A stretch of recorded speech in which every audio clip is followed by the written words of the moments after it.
Monsieur le Président, Madame la Ministre, Madame la Présidente de la Commission, mes chers collègues, nous sommes à l'heure de vérité, même plus une heure.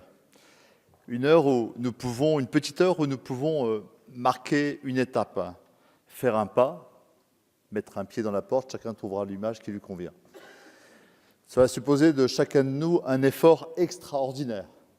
Et je fais le pari, en ce début d'année 2019, dans un moment où la France est en ébullition, où la France est en débat, où la France cherche une sortie par le haut, que nous sommes capables de cet effort extraordinaire qui va demander à chacun de nous un sacrifice ordinaire, celui d'être dans la sobriété de la parole, de choisir l'efficacité de nos débats à une posture, à un ego. Et c'est un exercice très difficile parce qu'un tel sujet aurait pu mobiliser 3-4 heures de débat et ce n'aurait pas été étonnant et dispendieux du temps public. Mais nous sommes dans la contrainte. Alors, pour ma part, je vais essayer de donner l'exemple et d'aller à l'essentiel en donnant 3 trajectoires temporelles. La première, elle va de l'après-guerre, on va dire 1950 jusqu'à 2050. Je fais le pari ici que ce siècle sera celui où la chimie aura été l'essentiel de la part des solutions pour réaliser le pari agricole et alimentaire. Et qu'à l'horizon 2050, nous en serons sortis un siècle de chimie comme une parenthèse. L'INRA vient de lancer la première étude zéro phyto. C'était impensable il y a 2 ans. Absolument impensable il y a 2 ans. J'ai présidé avec l'Institut Jean Jaurès, le groupe Accélérons et d'autres partenaires, avec l'IDRI, Sciences Po, une prospective européenne sur une Europe sans phyto qui permet de nourrir 540 millions d'Européens, d'exporter au Maghreb, de boire du vin, de manger un peu de viande, mais mieux. Bref, il y a des solutions en perspective qui supposent un commerce mondial, une agroécologie, d'autres perspectives. Et c'est une perspective heureuse. Nous sommes donc dans une étape où il nous faut à la fois prévenir et préparer ce futur plus heureux et en même temps réparer les erreurs du passé. Je viens à la deuxième trajectoire.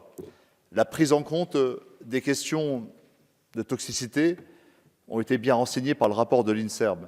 Ce sont des rapports, vous le savez, qui ont condensé toute la littérature sur le sujet, à la fois de l'expologie, épidémiologie et puis toxicologie. Ce rapport qui fait référence, qui pour ma part est ma référence, je l'ai encore reparcouru ce matin, dit clairement que les premiers signaux sont donnés dans les années 70, mais qu'il faut attendre 75, 76 pour voir des doses minimales créées, les premiers produits retirés dans les années 80, parce que les plus toxiques, et les mesures de sécurité pour les agriculteurs, on attendra les années 90 et la première directive européenne, et en début des années 2000. Il y a une sorte d'accélération du temps, avec une expertise scientifique et politique qui est quasiment conjointe. Le rapport collectif de l'INSERM est rendu en 2013, et une sénatrice, je voudrais lui rendre hommage à cette heure, Nicole Bonnefoy, avec Sophie Primas, une socialiste et une républicaine, que leur exemple de concorde, de diagnostic partagé et d'audace ensemble nous inspire ce soir, ont été capables de poser un diagnostic sur le risque zéro par rapport aux pesticides. Et ils font toute une série de propositions, dont la création d'un fonds d'indemnisation. Quelle est leur inspiration? Et là, nous allons diverger, Madame la Ministre. Ils font l'analyse qu'il y a une véritable responsabilité, qu'elle est partagée, objectivement confuse, vu le pas de temps que nous explorons, vu la multiplicité des molécules incriminées, des responsabilités et des causalités multiples. Ils estiment qu'il y a une double responsabilité de la puissance privée, qui a été par trop désinvolte et soucieuse peut-être d'appât du gain à court terme, et puis l'autre de la puissance publique, qui par méconnaissance, mais aussi par inconscience, a tardé à apporter des réponses entre les temps de diagnostic et les temps de précaution prises par le monde agricole et l'ensemble des partenaires de l'agriculture. Et c'est ce temps-là qu'il nous faut réparer pour l'essentiel. Et il ne faut pas tergiverser. Et à leur sens, la réponse, comme pour l'amiante, et là nous divergeons, comme pour les essais nucléaires, comme pour l'hépatite C et d'autres accidents liés à la pratique médicale ou aux transfusions sanguines, leur réponse est un fonds d'indemnisation, un fonds de réparation qui associe diverses responsabilités et divers contributeurs. Ils proposent donc la création de ce fonds et ils y travaillent. Ils arrivent à une proposition législative qui aboutit en 2018 et parallèlement, au vu de cette création législative, le gouvernement précédent diligente une étude qui est rendue par 3 inspections. Celle de l'IGAS, sous votre autorité, celle du ministère des Affaires sociales et de la Santé, celle du CJAER, bien sûr pour l'agriculture, et puis celle de l'environnement, et puis celle de Bercy pour les finances. Ces 3 études, ces 3 inspections rendent des conclusions qui sont convergentes. Elles privilégient la solution du fond, elles explicitent les différentes hypothèses. Il y en a 7 qui sont posées sur des fondamentaux que je sais vous ne partagez pas, mais qui sont un rapport demandé par le gouvernement et rendu au gouvernement qui arrive, qui est accessible à partir de janvier 2018. Dans ce même temps, avec mes collègues socialistes, mais je vais le dire avec Delphine Batho, avec Mathieu Orphelin, avec Jean-Baptiste Moreau, avec Gilles Lurton, nous organisons à la Questure un passeur. Nous n'avons pas beaucoup de mérite, nous sommes des passeurs du travail du Sénat que nous amenons à l'Assemblée. Et à ce moment-là, c'est une sorte d'union sacrée de toutes les tendances politiques. Nous disons il faut continuer ce combat et le porter au Parlement. C'est ce que nous faisons aujourd'hui avec le groupe socialiste et apparenté, en rendant hommage à nos collègues sénateurs, à leur capacité à approfondir un sujet, à le diagnostiquer, à poser des solutions et à rassembler, puisque la proposition de loi qu'ils ont portée au Sénat a été adoptée à l'unanimité. Et c'est le défi qu'ils nous donnent aujourd'hui. Alors, je ne suis pas... Même les Républicains s'étant abstenus. Voici la perspective qui est la nôtre. Nous avons un héritage démocratique, la société civile mobilisée, hommage à Paul François, à tous ces militants qui, partout en France, ont entendu la souffrance de ceux qui ne trouvaient pas de solution dans les plaidoyers juridiques, dans les solutions liées aux accidents du travail et aux maladies professionnelles, qui étaient dans l'impasse, qui attendaient des années pour une piètre réparation et qui se sont mobilisés, ont alerté les uns les autres. Le vie associative, le monde syndical, la vie politique ont fait leur travail. Nous sommes maintenant dans un dialogue avec le gouvernement et j'ai entamé en responsabilité, Madame la Ministre, ce dialogue.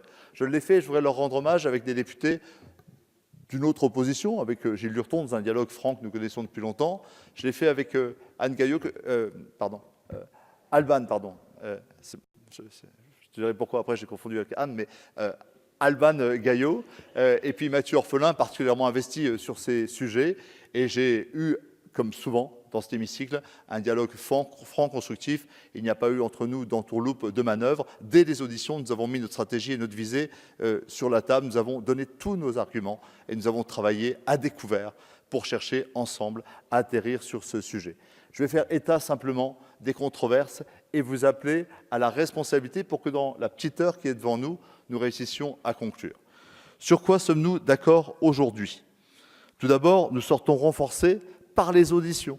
Les auditions nous ont tous confirmé que les rapports que vous attendez, Madame la Ministre, ne viendraient pas bouleverser ceux qui existent déjà. Ils ne les remettraient pas en cause. Nous sommes arrivés aujourd'hui à 3 questions. Qui peut être indemnisé ? Il y a là 2 écoles, celle que vous défendez, de nous limiter aujourd'hui à la famille des travailleurs de la terre. Il faut prendre en compte les enfants qui ont pu être affectés dans une pathologie prénatale. Nous rentrerons dans les détails ultérieurement dans les articles et les amendements.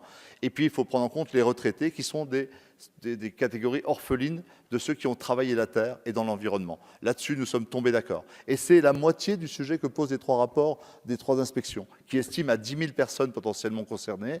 Nous en avons déjà 5 000 si nous faisons cet exercice. Quel est le type de réparation que nous pouvons opérer ? Nous proposons une réparation intégrale, à l'instar des fonds où une responsabilité, même sans faute, a été établie. Vous la contestez et une solution intermédiaire pourrait être, si j'entends la majorité, de reconnaître une réparation forfaitaire sur le régime AT-MP avec une voie secondaire qui pourrait être accélérée par l'expertise et l'écosystème intellectuel et médical créé à cette occasion et les commissions ad hoc qui seront créées. C'est une solution également intermédiaire. Je dirais simplement pour l'information de mes collègues que la réparation forfaitaire représente environ 70% de ce qu'est une réparation intégrale. D'après le rapport des 3 inspections, les écarts individuels peuvent aller de 1 à 7, mais ceux qui concernent l'ensemble. Donc voilà les 2 grands débats qu'on a devant nous. Il y en a un deuxième, troisième. C'est celui des personnes qui pourraient être affectées sur le plan environnemental. Les sénateurs eux-mêmes, dans les propositions qu'ils ont déposées dans la loi Egalim, au PLFSS, au Sénat, avaient renoncé à demander dans un premier temps que ces populations affectées sur le plan dit environnemental soient prises en compte. Nous avons eu la même prudence, mais nous n'avons pas exclu ces populations. Nous avons proposé, dans un dialogue avec la majorité, de considérer qu'il y avait d'abord les professionnels et que dans un deuxième temps, un temps que je vous proposerai par amendement, Madame la Ministre, de fixer par décret, quand la documentation scientifique sera établie, puisse être prise en compte dans cette même logique de fonds d'indemnisation. Ce sont les propositions que nous vous faisons aujourd'hui. Sur les financements, nous pourrons attendre. Sur les modalités, nous pouvons vous faire confiance.